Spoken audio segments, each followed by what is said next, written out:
एक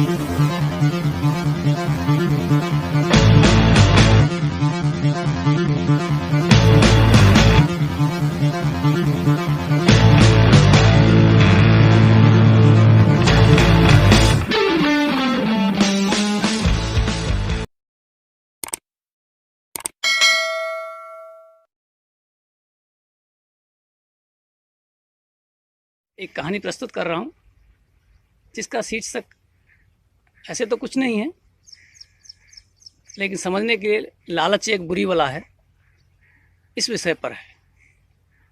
लालच को बुरी बला कहा जाता है। इसकी वजह से सुखी जीवन में भी परेशानियाँ बढ़ने लगती हैं। ये बुरी आदत हमारी सोचने समझने की शक्ति को कमज़ोर कर देती है। इसे जल्दी से जल्दी छोड़ देना चाहिए।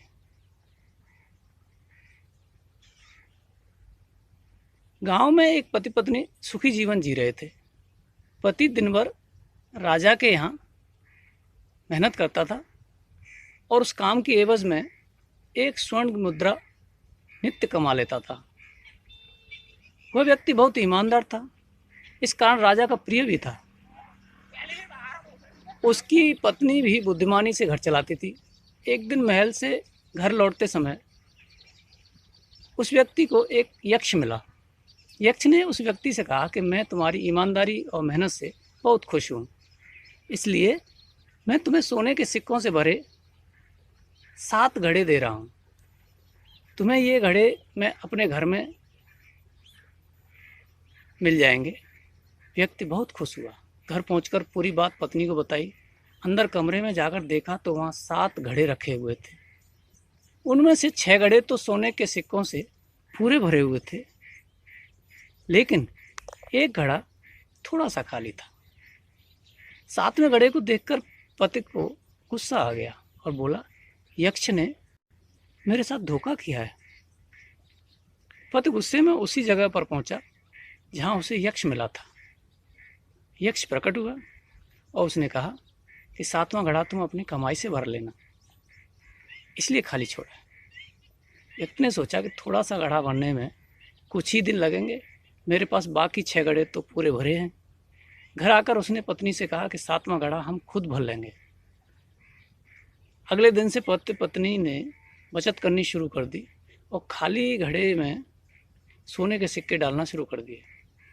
बहुत दिनों के बाद भी 7वां घड़ा भरा ही नहीं।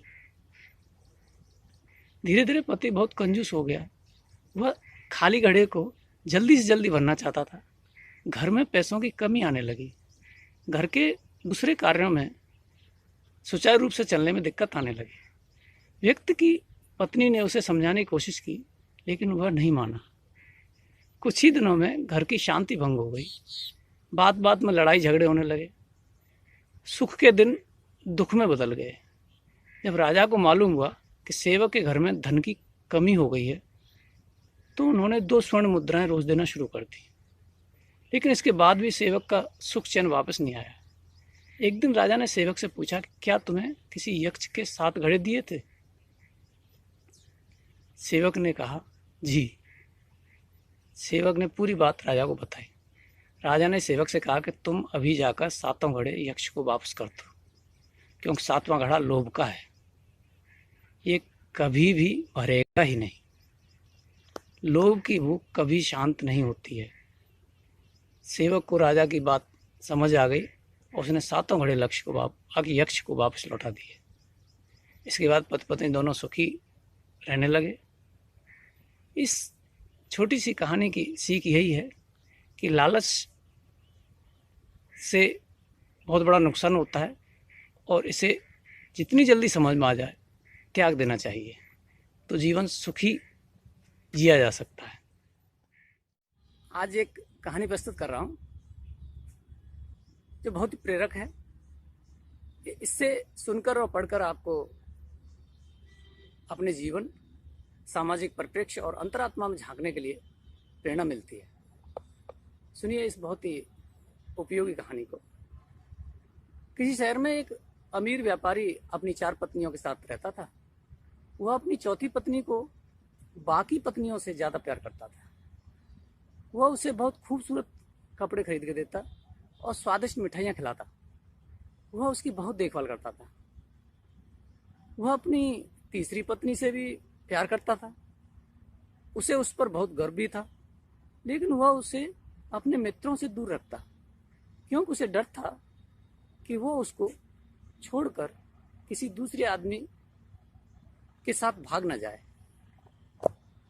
व्यापारी अपनी दूसरी पत्नी को भी प्यार करता था।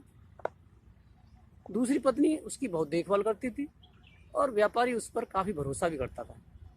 जब भी व्यापारी को कोई परेशानी होती तो वह अपनी दूसरी पत्नी के पास ही जाता था और वो व्यापारी की हमेशा मदद करती थी और उसे बुरे वक्त से बचाती थी। व्यापारी की पहली पत्नी बहुत वफादार साथी थी। वह घर की देखभाल करती थी। पहली पत्नी ने व्यापारी की धन दौलत और व्यापार को बनाए रखने में और उसे बढ़ाने में बहुत अहम भूमिका निभाई थी। लेकिन व्यापारी अपनी पहली पत्नी को प्यार नहीं करता था, ना तो देखता और ना उसकी कोई सुध लेता। देखभाल करना तो बहुत दूर की बात है। लेकिन पहली पत्नी व्यापारी को बहुत प्यार करती थी। वह हर समय उसकी याद में जुड़ी रहती थी, डूबी रहती थी। एक दिन व्यापारी बीमार पड़ गया। उसकी बीमारी लंबे समय तक चलती गई और व्यापारी को लगा कि वो जल्दी मरने वाला है। उसने अपने शानदार जीवन के बारे में सोचा और खुद से कहा कि अभी मेरी 4 पत्नियां हैं, लेकिन मरूंगा अकेला ही। कितना अकेला हूं मैं। तब उसने अपनी चौथी पत्नी को बुलाया और पूछा कि मैं तुमसे बहुत ज़्यादा प्यार करता हूँ, अन्य तीनों पत्नियों से अधिक प्यार करता हूँ, यह तुम भी जानती हो। महंगे कपड़े और स्वादिष्ट मिठाइयाँ और आभूषण सबसे पहले और अधिक तुमको देता हूँ। अब जब मैं मरने वाला हूँ तो क्या तुम मेरा साथ दोगी और मेरे साथ चलोगी? पत्नी ने कहा, बिल्कुल नहीं। उसने आगे कुछ नहीं कहा और वहां से चली गई। चौथी पत्नी का यह जवाब व्यापारी के मन पर चाकू की तरह चल गया और वह उदास हो गया। अब व्यापारी ने अपनी तीसरी पत्नी को बुलाया और कहा, मैंने जिंदगी भर तुम्हें बहुत प्यार किया। अब जब मैं मरने वाला हूं तो क्या तुम मेरा साथ दोगी और मेरे साथ चलोगी? तीसरी पत्नी ने जवाब दिया, नहीं, और कहा कि यहाँ जिंदगी बहुत अच्छी है, मैं तुम्हारे मरने के बाद किसी और के साथ जीवन जीना चाहूंगी। व्यापारी का दिल डूब गया। तब उसने दूसरी पत्नी को बुलाया और कहा कि जब भी मैं किसी परेशानी में होता हूँ तो तुम्हें याद करता हूँ और तुम हमेशा मेरी मदद करती हो। अब मुझे दोबारा तुम्हारी मदद की ज़रूरत है। जब मैं मर जाऊंगा तो क्या तुम मेरा साथ दोगी और मेरे साथ चलोगी?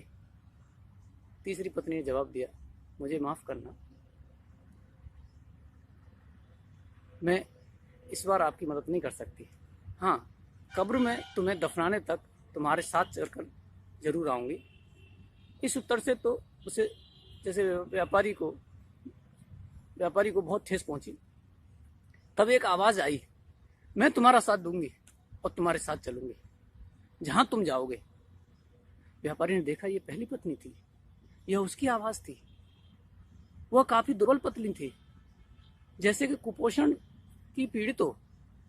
व्यापारी ने कहा, मुझे तुम्हारी बहुत देखभाल करनी चाहिए थी, लेकिन मैंने नहीं की। यह मेरी जीवन भर की सबसे बड़ी गलती थी। साथियों, इस कहानी की शिक्षा यह है कि दरअसल हम सबकी जीवन में 4 पत्नियां होती हैं। चौथी पत्नी हमारा शरीर होता है। हम उसे जितना खिला लें, उसे जितना सुंदर बनाने की कोशिश करें, जितना समय लगा लें, लेकिन मृत्यु प्राप्त होने पर यह शरीर हमें छोड़ देगा। तीसरी पत्नी है हमारी संपत्ति। जब हम मर जाएंगे तो ये दूसरे के पास चली जाएगी। हमारी दूसरी पत्नी होती है परिवार और मित्र। चाहे ये हमारे कितने भी करीब क्यों ना हो, कितना ही प्यार क्यों न करते हों, लेकिन ज़्यादा से ज़्यादा वो हमारी कब्र तक या हमें जलाने तक ही हमारे साथ आ सकते हैं, उससे आगे नहीं। हमारी पहली पत्नी है हमारी आत्मा, सांसारिक खुशियों के लिए जिसकी हम उपेक्षा करते रहते हैं। केवल यही एक चीज़ है जो हमारा साथ जीवन भर भी देगी और जीवन के बाद भी। और जहाँ जहाँ हम जाएंगे हमारे साथ साथ चलेगी। इसलिए हमें आत्मा और अपने सिद्धांत धर्म के साथ अपने संबंधों को विकसित करना चाहिए, मजबूत रखना चाहिए और इसकी देखभाल करनी चाहिए। इसके शुद्धिकरण और इसको शुद्ध रखने के जीवन भर हर मोड़ पर हर दिन प्रयास करना चाहिए। यही इस कहानी की शिक्षा है। जाड़े के दिन थे और शाम हो गई। आसमान में बादल छाए थे। एक नीम के पेड़ पर बहुत से कौवे बैठे हुए थे। वे सब बार बार काँव काँव कर रहे थे और एक दूसरे से झगड़ भी रहे थे। इसी समय एक छोटी मैना आई और उसी नीम के पेड़ पर जा बैठी। मैना को देखते ही कई कौवे उस पर टूट पड़े। बेचारी मैना ने कहा, बादल बहुत तेज है, कृपया कर मुझे आज रात यही रहने दो। कौवे ने कहा, नहीं, यह हमारा पेड़ है, तुम यहाँ से चली जाओ, इसी में तुम्हारी खैर है। मैना बोली, भाई, पेड़ तो सब भगवान के हैं, प्रकृति के हैं। मैं बहुत छोटी हूँ और मुझे अपनी बहन मानकर मुझ पर दया करो। मुझे आज रात यहीं रहने दो। एक कौवे ने कहा, हमें तुम्हारी जैसी बहन नहीं चाहिए। तुम बहुत भगवान का नाम लेती हो ना, तो फिर भगवान के भरोसे तुम यहाँ से चली जाओ। कौवे तो झगड़ालू होते ही हैं, वह उनकी प्रकृति है। जब वे शाम को घर आते हैं तो लड़े बिना उनसे रहा नहीं जाता। कौवों को झगड़ते देख मैना वहाँ से चली गई और थोड़ी दूर जाकर आम के पेड़ पर जाकर अपनी जगह बनाई। रात को आंधी तेज गरज के साथ बादल भी गरजे और बारिश के साथ ओले भी पड़े। कौवे काँव काँव चिल्लाए और जैसे तैसे ओले की मार से बचते हुए सब नीचे गिर गए। उधर मैना जिस आम के पेड़ पर थी, उसकी डाली भीतर से एकदम सड़ गई थी और उसमें खोखली होके एक जगह बन गई थी। डाल टूटने पर उस जड़ के पास पेड़ में एक खंडर सा पाकर मैना उसमें घुस गई। रात वह सुरक्षित रही और इस तरह उसकी रात बड़े चैन से गुजरी। उसे एक भी ओला या बारिश का प्रभाव नहीं लगा। सुबह हुआ तब धूप निकली। मैना अपने पंख फैलाकर उड़ गई और भगवान को प्रणाम किया। पृथ्वी पर पड़े कौवे को देखकर वह बोली कि तुम्हें मेरी सहायता करनी चाहिए थी। कौवे ने कहा, तुम कहाँ थी रात भर? तुम्हें ओलों की मार से किसने बचाया? तब मैना ने कहा, मैं आम के पेड़ पर बैठकर भगवान से प्रार्थना करती रही और भगवान ने मुझे बचा लिया। आखिर भगवान के अलावा मुझे बचाता ही कौन? लेकिन उन्होंने सिर्फ मुझे ही नहीं बचाया, उन्होंने तुम्हें भी बचाया। जो लोग भगवान के ऊपर विश्वास करते हैं उसकी रक्षा भगवान हमेशा करते हैं। इस छोटी सी कहानी का से हमें यही शिक्षा मिलती है कि हमें मुसीबत में यदि हमसे कोई मदद मांगे तो अवश्य करनी चाहिए उसकी सहायता, क्योंकि हो सकता है कि उसकी सहायता करने में ईश्वर हमारी सहायता करे। एक बार यात्रियों से भरी एक बस कहीं जा रही थी। अचानक मौसम बदल गया। धूलभरी आंधी के बाद बारिश होने लगी। बारिश तेज होकर तूफान में बदल चुकी थी। घनघोर अंधेरा छा गया। भयंकर बिजली चमकने लगी। बिजली कड़क कर बस की तरफ आती और वापस चली जाती। ऐसा कई बार हुआ। सभी यात्रियों की सांसें ऊपर की ऊपर, नीचे की नीचे। ड्राइवर ने आखिरकार बस को बीच सड़क पर एक बड़े से पेड़ के करीब जाकर रोक दिया और तभी बस के ड्राइवर और कंडक्टर ने निर्णय करके सभी यात्रियों से कहा कि इस बस में कोई यात्री ऐसा बैठा है जिसका आज काल है, जिसकी मौत निश्चित है, और उसके साथ साथ कहीं हमें भी अपनी जिंदगी से हाथ न धोना पड़े। इसलिए सभी यात्री एक एक कर बस से बाहर निकले और थोड़ी दूर जो पेड़ है उस पेड़ को छूकर आए, ताकि जो भी आदमी, जो भी व्यक्ति जिसका कि आज मृत्यु है वह अलग हो जाएगा और हम सभी बच जाएंगे।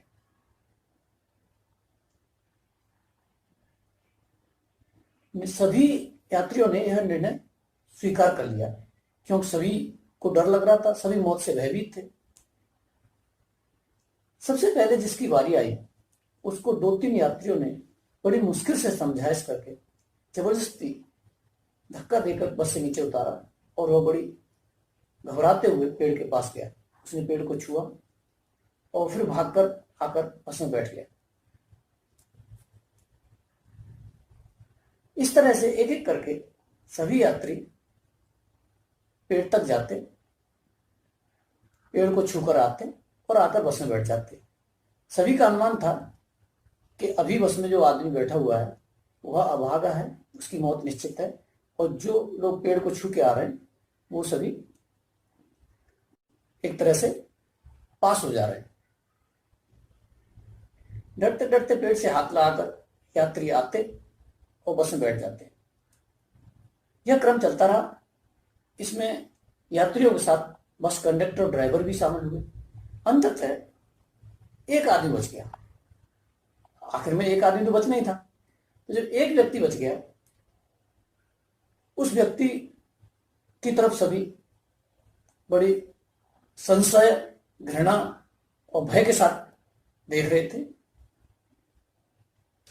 उसने स्वयं ही सोचा कि आज तो तेरी मौत निश्चित है, और सभी ऐसे ही सोच रहे थे। सब उसे किसी अपराधी की तरह देख रहे थे, जो आज उसे उनकी वजह से मौत का सामना करना पड़ रहा है। उसे भी प्रथम व्यक्ति की तरह जबरदस्ती बस से नीचे उतारा गया। वह बड़े ही भारी मन से, मुश्किल से, संशय के साथ, मौत के भय के साथ पेड़ के पास पहुंचा, और पेड़ को जैसे ही उसने हाथ लगाया, तेज आवाज से बिजली कड़की और बिजली बस के ऊपर गिरी। बस में आग लग गई, बस धुआं कर जल उठी। बस के ड्राइवर और कंडक्टर के साथ सभी यात्री मारे गए, सिर्फ उस एक को छोड़कर जिसने आखिर में जाके पेड़ को छुआ था और जिसे सारे व्यक्ति बदकिस्मत मान रहे थे। वो नहीं जानते थे कि उसकी वजह से ही सबकी जान बची हुई थी। तो साथियों, हम सब अपनी सफलता का श्रेय खुद लेना चाहते हैं, जब क्या पता हमारे साथ रहने वाले, साथ साथ चलने वाले, हमारे टीम के किसी एक व्यक्ति की वजह से हमें यह हासिल हुआ है, और जिसको हम नाकारा या बदकिस्मत समझते हैं, वह सबसे बड़ा लकी चैम है। यही इस कहानी का मोरल है। और यह कहानी अगर आपको पसंद आए तो जरूर। किसी गांव में एक धनी व्यक्ति रहता था। उसके पास अनगिनत भेड़ें थी। उसने अपनी भेड़ें चराने के लिए एक व्यक्ति को नौकर रखा हुआ था।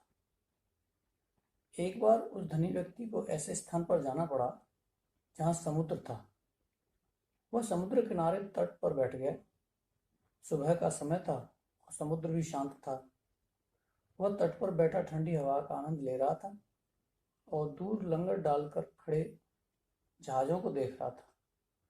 उसने व्यापारियों को अपने जहाज़ों से उतरकर नावों में अपने माल के साथ बंदरगाह पर आते देखा। वे तटीय क्षेत्रों में आकर अपना माल बेचते और माल उतार कर वापस लौट जाते। यह सब देखकर वह बहुत रोमांचित हुआ, इतना कि उसने निश्चय कर लिया कि वह भी यही व्यापार करेगा। गांव वापस आकर उसने अपनी सभी भेड़ें तथा अचल संपत्ति बेच दी और एक जहाज खरीद लिया। कुछ दिनों की कठिन तैयारी के बाद वह जहाज पर सवार होकर यात्रा के लिए निकल पड़ा।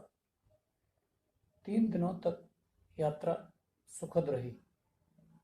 मौसम अच्छा था और समुद्र शांत था, परंतु चौथे दिन मौसम खराब हो गया। शाम होते ही भयंकर हवाएं चलने लगी। तूफान से जहाज एक ओर झुकने लगा। समुद्र में उठती ऊंची लहरें जहाज को किसी खिलौने के समान ऊपर नीचे पटकने लगी। उस धनी व्यक्ति ने जहाज को बचाने के लिए सभी प्रयत्न किए, परंतु उसके प्रयत्न बेकार साबित हुए।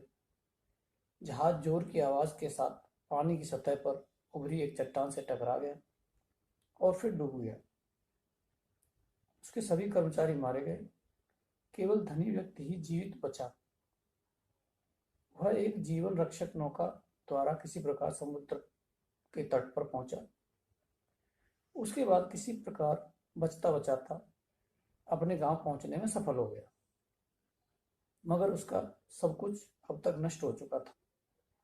अब वह एक गरीब आदमी था। अंत में उसने उसी चरवाहे की भेड़ें चरानी आरंभ कर दी जिसे उसने एक बार अपनी भेड़ें चराने के लिए नौकर रखा था। इस प्रकार उस धनी व्यक्ति के भाग्य का सितारा हमेशा के लिए डूब गया और वह निर्धन हो गया। इस कहानी का निष्कर्ष यह निकलता है कि किसी व्यवसाय या धंधे के लिए उसको देखकर नहीं करना चाहिए। यह आवश्यक नहीं है कि वह प्रत्येक व्यक्ति को सूट करे। प्रत्येक व्यक्ति ये किसी धंधे में सफल नहीं हो सकता। एक समय की बात है कि किसी व्यक्ति के पास एक गधा था। गधा बहुत परिश्रमी था, मगर मालिक इतना कठोर हृदय था कि गधे से दिन रात कड़ी मेहनत करवाने के बाद भी उसे भरपेट भोजन नहीं देता था। परिणाम यह हुआ कि गधा धीरे धीरे दुर्बल हो गया। गधा हर रोज अपने मालिक से कहता, हे मालिक, मेरी ओर भी कुछ ध्यान दो। मैं दिन प्रतिदिन कमजोर होता जा रहा हूं। यदि मुझे अभी भी सही भोजन न दिया गया तो मैं अधिक दिनों तक नहीं चल पाऊंगा और वह भी आपका ही नुकसान होगा। मगर मालिक के कान पर जूं नहीं रेंगती थी। एक दिन उस व्यक्ति ने गधे पर बहुत अधिक वजन लादा और एक उबड़ खाबड़ सड़क पर हाँक दिया। गधा कमजोर तो था ही, इसलिए अपनी पीठ पर लदा बेहद भारी बोझ वह ठीक से नहीं ढो पा रहा था। वह बुरी तरह लड़खड़ा रहा था। तभी अचानक वह रास्ते में पड़े एक पत्थर से टकराया और अपना संतुलन न रख पाने के कारण सड़क पर गिर पड़ा। पीठ पर लदे चीनी मिट्टी के कीमती बर्तन नीचे गिरकर टुकड़े टुकड़े हो गए। उसके मालिक को यह देखकर बहुत गुस्सा आया। उसने गधे को बुरी तरह पीटना आरंभ कर दिया। गधे ने आंखों में आंसू भरकर कहा, ओ मालिक, आश्चर्य है कि मनुष्य होकर भी तुम्हारे अंदर विवेक नहीं है। तुम्हें तो केवल अपने लाभ से मतलब है, जबकि तुमने मेरे प्रति अपने कर्तव्यों के बारे में कभी कुछ सोचा ही नहीं। यहाँ तक कि मेरे कहने के बाद भी तुमने मेरी सेहत का ध्यान नहीं रखा। यदि तुमने मेरे कारण होने वाली आमदनी का एक छोटा भाग भी मेरे खान पान पर खर्च किया होता तो आज तुम्हें यह व्यावसायिक हानि नहीं उठानी पड़ती। मैं आज भी हट्टा कट्टा और स्वस्थ बना रहता। इस कहानी का निष्कर्ष है कि स्वार्थी, अंधा और मूर्ख होता है। वह छोटे लाभ के चलते बड़ा नुकसान कर लेता है। एक बार एक बूढ़ी औरत जिसकी नज़र कमज़ोर हो चुकी थी, एक नेत्र चिकित्सक के पास गई। नेत्र चिकित्सक ने महिला की जांच की और उसके नेत्रों का ऑपरेशन कर उसे उसके घर भेज दिया। महिला बहुत प्रसन्न थी कि डॉक्टर कितना भला है। उसने उसके घर आकर मरहम पट्टी करने का वादा भी किया। वह डॉक्टर को धन्यवाद देकर अपने घर वापस आ गई, परंतु उस महिला को डॉक्टर के बारे में सही जानकारी नहीं थी। अगले दिन डॉक्टर आया, उसकी आंखों की पट्टी हटाई, टाँकों की जांच की और आंखों पर दवा आदि लगाकर नई पट्टियां बांध दी। जब तक महिला के नेत्रों पर पट्टियां बंधती रहीं, वह कुछ भी नहीं देख सकती थी। डॉक्टर को चोरी करने की आदत थी। वह महिला की बीमारी का नाजायज लाभ उठा रहा था। वो प्रत्येक दिन जब महिला के घर से वापस जाता तो उसे घर में रखी हुई मूल्यवान वस्तु उठा कर ले जाता। अंत में वह दिन भी आया जब महिला के नेत्रों का इलाज पूर्ण हो गया। डॉक्टर ने अपनी फीस मांगी। बूढ़ी औरत ने फीस देने के से इनकार कर दिया। उसका कहना था कि उसकी नज़र पहले से भी अधिक खराब हो चुकी है, उसे कुछ भी नहीं दिखाई दे रहा है। डॉक्टर मामले को अदालत में ले गया। न्यायाधीश ने ध्यान से डॉक्टर की बातें सुनी और फिर बूढ़ी महिला को पूछताछ के लिए बुलाया।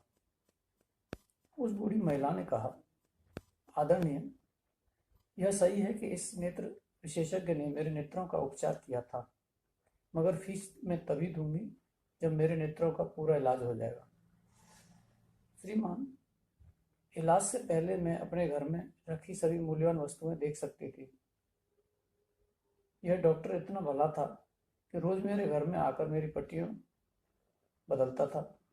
मैं तो लगभग एक हफ्ते तक आंखों पर पट्टियां बांधे रही, परंतु जब आंखों से पट्टियां हटाई गईं तो मुझे अपने घर में कोई भी सामान नहीं दिखाई दिया। न्यायाधीश सब कुछ समझ गया। उसने नेत्र चिकित्सक को लताड़ा और उसको महिला का सभी सामान वापस करने के लिए आदेश दिया। साथियों, इस कहानी का निष्कर्ष है कि किसी की मजबूरी का नाजायज फायदा उठाना भारी पड़ सकता है, एक न एक दिन भंडाफोड़ हो जाता है। एक पंडित जी की ख्याति अपने नगर और उसके आसपास दूर दूर तक थी, अपने स्वविचारों और अच्छे बर्ताव के कारण। एक पास के गांव में स्थित मंदिर के पुजारी का आकस्मिक निधन होने की वजह से उन्हें वहां का पुजारी नियुक्त किया गया था। एक बार वे अपने गंतव्य की ओर जाने के लिए बस में चढ़े। उन्होंने कंडक्टर को किराए के रुपए दिए और सीट पर जाकर बैठ गए। कंडक्टर ने जब किराया काटकर उन्हें रुपए वापस दिए तो पंडित जी ने पाया कि कंडक्टर ने 10 रुपए ज़्यादा दे दिए हैं। पंडित जी ने सोचा कि थोड़ी देर बाद कंडक्टर को रुपए वापस कर दूंगा। कुछ देर बाद मन में विचार आया कि बेवजह 10 रुपए जैसी मामूली रकम को लेकर परेशान हो रहा हूं। आखिर ये बस कंपनी वाले भी तो लाखों कमाते हैं। बेहतर है इन रुपयों को भगवान की भेंट समझकर अपने पास ही रख लिया जाए, वह इनका सदुपयोग ही करेंगे। मन में चल रहे विचार के बीच उनका गंतव्य स्थल नजदीक आ गया। बस से उतरते ही उनके कदम अचानक ठिठके। उन्होंने जेब में हाथ डाला और 10 का नोट निकालकर कंडक्टर को देते हुए कहा, अरे भाई, तुमने मुझे किराया काटने के बाद भी 10 रुपए अधिक दे दिए थे। कंडक्टर मुस्कुराते हुए बोला, क्या आप ही गांव के मंदिर के नए पुजारी हैं? पंडित जी ने हामी भरने पर कंडक्टर बोला, मेरे मन में कई दिनों से आपके प्रवचन सुनने की इच्छा थी। आपको बस में देखा तो ख्याल आया कि चलो देखते हैं कि मैं अगर ज़्यादा पैसे दूं तो आप क्या करते हो। अब मुझे विश्वास हो गया कि आपके प्रवचन जैसा ही आपका आचरण है, जिससे सभी को सीख लेनी चाहिए। यह बोलते हुए कंडक्टर ने अपनी गाड़ी आगे बढ़ा दी। पंडित जी बस से उतरकर पसीना पसीना हो चुके थे। उन्होंने हाथ जोड़कर भगवान का आभार व्यक्त किया। प्रभु, तेरा लाख लाख शुक्र है जो तूने मुझे बचा लिया। मैंने तो 10 रुपये के लालच में तेरी शिक्षाओं की बोली लगा दी थी, पर तूने सही समय पर मुझे संभलने का अवसर दे दिया। कभी कभी हम तुच्छ से तुच्छ प्रलोभन में अपने जीवन भर की चरित्र पूंजी दांव पर लगा देते हैं। यही इस कहानी का मोराल है। बहुत समय पहले की बात है। जंगल का राजा शेर बूढ़ा होकर काल के गाल में समा गया। राजा की मृत्यु के बाद जंगल के सभी जानवरों ने नया राजा चुनने के लिए एक सभा की। राजा बनने के लिए बहुत से जानवर उतावले थे, मगर कोई भी इस पद के योग्य नहीं पाया गया।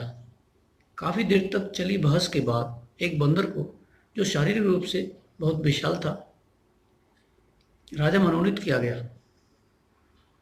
यह बंदर अपनी चालाकी और हास्यास्पद उछल कूद के लिए भी मशहूर था। यह राजा बनने के लिए उसकी अतिरिक्त योग्यताएं थीं। परंतु एक लोमड़ इस चुनाव से संतुष्ट नहीं था। वह स्वयं राजा बनना चाहता था। एक बंदर उस पर शासन करे, यह बात उसे स्वीकार नहीं थी। एक दिन प्रातःकाल वह बंदर के पास जाकर बोला, महाराज, आपकी जय हो। मेरे पास आपके लिए बहुत अच्छी खबर है, मगर यह आपको अपने तक ही रखनी होगी। बंदर यह सुनकर बहुत प्रसन्न हुआ और उत्सुकता पूर्वक बोला, हाँ हाँ, बताओ, क्या समाचार है। महाराज, मैंने आपके एक जंगल में एक छुपा हुआ खजाना खोज निकाला है। एक छुपा हुआ खजाना खोज निकाला है। अब आप चूंकि राजा हैं, अतः वह सारा धन आपका ही होना चाहिए। इसलिए मैंने उस धन को वहीं रखा हुआ है। आइए, मैं आपको दिखाऊं। बंदर बिना एक क्षण बर्बाद किए लोमड़ के साथ जाने को तैयार हो गया। लोमड़ उसे एक ऐसे गड्ढे के पास ले गया जिसमें ऊंची ऊंची घास और झाड़ियां उगी हुई थी। एक उंगली का इशारा करते हुए लोमड़ फुसफुसाकर बोला, वहां जहां लंबी घास है, आप वहां हाथ डालिए, आपको खजाना मिल जाएगा। बंदर ने वैसा ही किया, मगर जैसे ही बंदर ने घास में अपना हाथ डाला, एक आवाज आई और उसका हाथ फंदे में फंस गया। अब लोमड़ हंसने लगा, हो, तुम भी कैसे राजा हो। जब तुम्हें स्वयं अपना ही होश नहीं है, तो तुम इतने बड़े जंगल पर राज कैसे करोगे। उसकी मूर्खता पर हंसते हुए लोमड़ जंगल में गया और सभी को बंदर की यह कहानी सुनाई। इस कहानी का मोरल है कि बिना बुद्धि के सफलता प्राप्त नहीं होती। दूसरे का काम देखो, आराम नहीं। किसी गांव में एक व्यक्ति रहता था। वह शिकार खेलने का बेहद शौकीन था। इसके लिए उसने 2 कुत्ते पाल रखे थे। एक कुत्ते को उसने बाकायदा शिकार करने का प्रशिक्षण भी दिलवाया था। दूसरे कुत्ते को वह घर की रखवाली के लिए रखे हुए था। पहले कुत्ते को शिकार का प्रशिक्षण पाकर अपने ऊपर बहुत अभिमान हो गया। वो दूसरे कुत्ते से अपने आप को श्रेष्ठ समझता था और उसे घृणा भरी दृष्टि से देखता था। जब वह आदमी शिकार पर जाता तो शिकारी कुत्ते को अपने साथ ले जाता और दूसरे कुत्ते को घर की रखवाली के लिए छोड़ जाता था। शिकार से लौटकर आने के बाद वह मारे गए शिकार का एक भाग घर की रखवाली करने वाले कुत्ते को देता था। शिकारी कुत्ते को अपने मालिक की यह बात पसंद नहीं थी। यह अन्याय है। मैं मालिक के साथ शिकार करने जाता हूँ। तुम तो घर की रखवाली के नाम पर दिन भर आलसियों की तरह बैठे रहते हो, मगर जब मैं दिन भर मेहनत के शिकार कर वापस आता हूँ तो मारे हुए शिकार में तुम्हें भी हिस्सा मिलता है। मुझे इस बात से घृणा है। शिकारी कुत्ते ने एक दिन क्रोधित होकर कहा। देखो, दूसरे कुत्ते ने उसको समझाते हुए कहा, यह सही है कि मैं मालिक के साथ शिकार खेलने नहीं जाता, परंतु यह भी सच है कि मुझे शिकार करना नहीं सिखाया गया है। इसके अलावा तुम तो मालिक के साथ शिकार खेलने जाते हो, तुम्हारे साथ कम से कम कोई रहता तो है। मैं तो यहाँ दिन भर बिल्कुल अकेला रहता हूँ, कोई मेरा साथी नहीं है। तुम्हें जो रोज ताजी हवा भी मिलती है, तुम्हारे जीवन में कुछ परिवर्तन तो आता है। नित्य नई वस्तुएं और लोग देखते हो। मेरे जीवन में तो नीरसता आ गई है। इस सब के बावजूद भी मैं अपना कर्तव्य परिश्रम पूर्वक निभाता हूँ। तुम हो कि मांस के टुकड़े के लिए मुझसे द्वेष भाव रखते हो।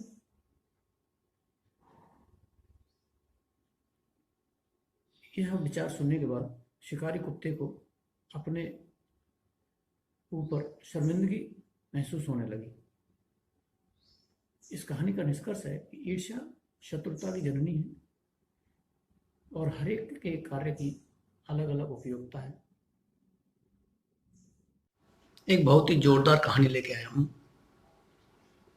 ध्यानपूर्वक सुनिए। आपको बहुत ही आनंदित भी करेगी और मीनिंगफुल भी लगेगी। 4 चोर थे, चारों ही मिलकर चोरी करते थे और जो भी माल मिलता था उसे आपस में बांट लिया करते थे। वे थे तो इकट्ठे, मगर थे बड़े स्वार्थी। हर एक चोर यही सोचता रहता था कि किसी दिन मोटा माल लगे हाथ तो अपने बाकी साथियों को मारकर सारा माल स्वयं ही हथिया लूं। मगर आज तक ऐसा मौका आया ही नहीं था। एक रात उन्होंने एक नगर सेठ के यहाँ सेंध लगाई। उनके हाथ खूब माल लगा। उन्होंने सारा धन एक थैले में भरा और उसे लेकर जंगल की ओर भाग निकले। 2 दिन तक वे भूखे प्यासे जंगल में छिपे रहे। वे जानते थे कि नगर सेठ के यहाँ सेंध लगाने की वारदात से शहर के चप्पे चप्पे पर पुलिस फैल गई होगी। वे अभी कुछ दिन तक और जंगल में ही छिपे रहना चाहते थे, मगर मजबूरी यह थी कि उनके पास खाने पीने का सामान कम था और खत्म होने लगा। यहाँ तक संभव था उन्होंने भूख बर्दाश्त की, मगर जब भूख बर्दाश्त से बाहर हो गई तो उन्होंने फैसला किया कि उनके 2 साथी शहर जाकर वहाँ का माहौल भी देख आएं और अवसर मिलने पर कुछ खाने को ले आएं। ऐसा निश्चय कर उनमें से 2 व्यक्ति शहर की ओर चल दिए। शहर जाकर उन्होंने खूब जमकर खाया और दोनों ने योजना बनाई कि अपने 2 साथियों को ठिकाने लगाकर सारा माल खुद ही हड़प लें। अतः उन्होंने अपने साथियों के खाने में जहर डाल दिया। उनमें से भी प्रत्येक यही सोच रहा था कि जब हम 2 रह जाएंगे तो इसे मारकर मैं अकेला ही सारा माल हथिया लूंगा। इधर जंगल में दोनों चोरों ने खाने का सामान लाने गए अपने साथी चोरों की हत्या कर डालने की योजना बना ली थी। वे भी उन्हें अपने रास्ते से हटाकर सारा धन आपस में बांट लेना चाहते थे। चारों चोरों ने 2 समूह बनाकर अपनी अपनी योजनाओं के अनुसार कार्य किया। पहला समूह ज्यों ही जहरीला भोजन लेकर जंगल में पहुंचा कि दूसरे समूह ने उन पर हमला कर दिया। उन्होंने लाठियां बरसा कर उनकी जान ले ली। फिर वे निश्चिंत होकर भोजन करने बैठ गए, मगर जहरीला भोजन खाते ही वे दोनों तड़प तड़प कर मर गए। हसर ये हुआ कि 2 चोर लाठियों द्वारा मार दिए गए और 2 जहर खाकर मर गए। इस प्रकार चारों चोरों का ईर्ष्या और धोखाधड़ी के कारण अंत हो गया।